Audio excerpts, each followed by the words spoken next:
আমাদের ইউটিউব চ্যানেলে দুলাল শর্মা দাদা একটা প্রশ্ন করেছেন যে বর্তমান পরিস্থিতিতে এফডিআর এবং ডিপিএসের টাকা ফেরত পাওয়ার সম্ভাবনা কতটুকু।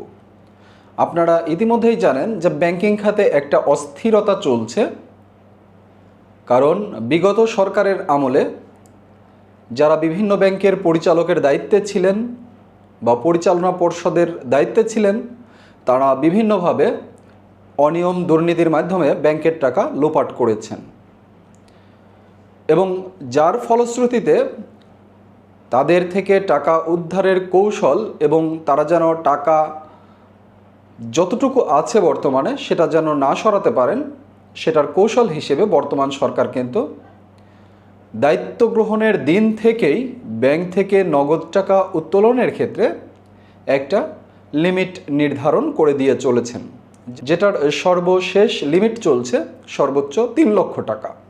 এখন এই পরিস্থিতিতে অনেকেই ব্যাংকের লিকুইডিটি নিয়ে সন্দিহান যে তাদের বড় বড় অঙ্কের যেই আমানত রাখা আছে ব্যাংকে, সেটা এফডিআর আকারে হোক, মাসিক মুনাফা আকারে হোক বা ডিপিএস আকারে হোক, এখন তাদের মনে একটাই সন্দেহের জায়গা, সেটা হলো যে তাদের এই টাকাগুলো তারা সময় মতো ফেরত পাবেন কিনা বা আদৌ ফেরত পাবেন কিনা, যেহেতু ব্যাংক থেকে হাজার হাজার কোটি টাকা বিদেশে পাচার হয়ে গিয়েছে এমন তথ্যগুলো পত্রপত্রিকাতে আসছে।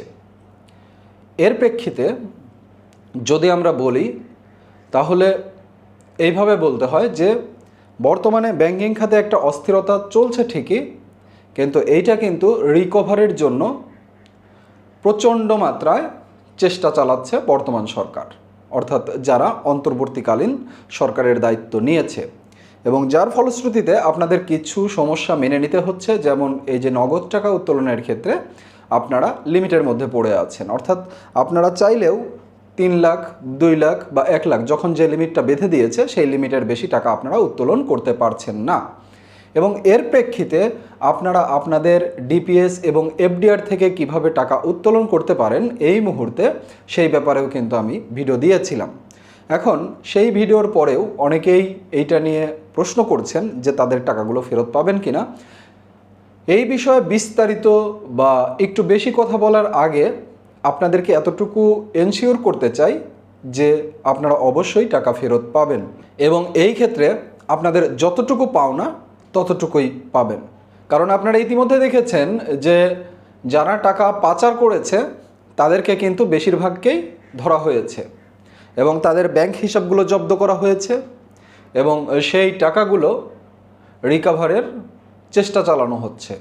অর্থাৎ আপনাদের যেই টাকাগুলো তাদের পেটে গিয়েছে সেই টাকাগুলো কিন্তু আবার ব্যাক করানো হচ্ছে বা ব্যাক করানো হবে। সেই ক্ষেত্রে আপনাদের টাকাগুলো কিন্তু সেফ, কারণ মূল হোতা যারা তারা কিন্তু বেশিরভাগই সরকারের কাস্টডিতে আছে, যে কারণে তারা যেভাবেই টাকা পাচার করে থাকুক না কেন, যেখানেই রাখুক না কেন, সেই টাকাগুলো কিন্তু অবশ্যই উদ্ধার করা হবে এবং ব্যাংকের যেই প্রফিট হয় প্রতি বছরে সেটাও কিন্তু একটা বড় অঙ্কের প্রফিট হয়, যে কারণে সেই প্রফিট থেকেও যদি আপনাদের এই পাওনাগুলো বা ডিপোজিটগুলো রিফান্ড করা হয় তাহলে সেই ক্ষেত্রেও কিন্তু আপনাদের জন্য সমস্যার কোনো কারণ নেই।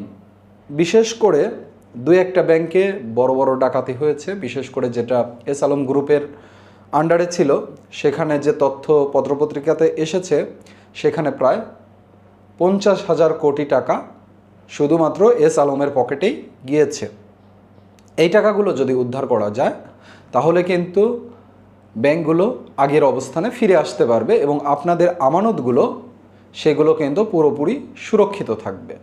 আর যারা এই মুহূর্তে এফডিআর ডিপোজিট এগুলো ভাঙতে চাচ্ছেন তারা কিন্তু ব্যাংকে গিয়ে আবেদন দিবেন। আবেদন দেওয়ার পরে আপনাদের যেই আমানতগুলো আছে সেগুলো কিন্তু এনক্যাশমেন্ট হবে। এনক্যাশমেন্ট হওয়ার পরে আপনাদের যেই সঞ্চয়ী বা চলতি হিসাব আছে ওই ব্যাংকে, সেই অ্যাকাউন্টে কিন্তু টাকাগুলো ট্রান্সফার করে দেওয়া হবে।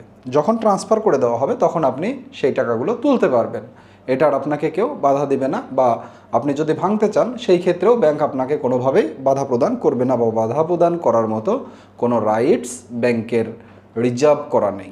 যে কারণে যখন আপনার অ্যাকাউন্টে টাকা ঢুকলো সেটা যদি 3 লক্ষ টাকার বেশি হয়, তাহলে আপনার প্রয়োজন অনুযায়ী সর্বোচ্চ 3 লক্ষ টাকা একদিনে উত্তোলন করতে পারবেন, প্রয়োজনে তার পরদিন আবার উত্তোলন করবেন। এভাবে আপনারা আপাতত টাকাটা উঠাতে পারবেন। আর যদি কোথাও আপনাদের এই টাকাগুলো দিয়ে আপনাদের ডেপ্ট বা ঋণ যদি পরিশোধ করতে হয়, তাহলে সেই ক্ষেত্রে আপনারা বাংলাদেশ ব্যাংকের যেই অনলাইন সিস্টেমগুলো আছে, আরটিজিএস, বিএফটিএন বা এনপিএসবি, এই সেবাগুলোর মাধ্যমে আপনারা তাদের অ্যাকাউন্টে টাকাগুলো ট্রান্সফার করার মাধ্যমে আপনারা আপনাদের এই ঋণগুলো পরিশোধ করতে পারেন, নগদ টাকা উত্তোলন না করে। আশা করছি আপনারা বুঝতে পেরেছেন। তো ভালো থাকবেন, সুস্থ থাকবেন, আর চ্যানেলটা অবশ্যই সাবস্ক্রাইব করে দিবেন। আল্লাহ হাফেজ।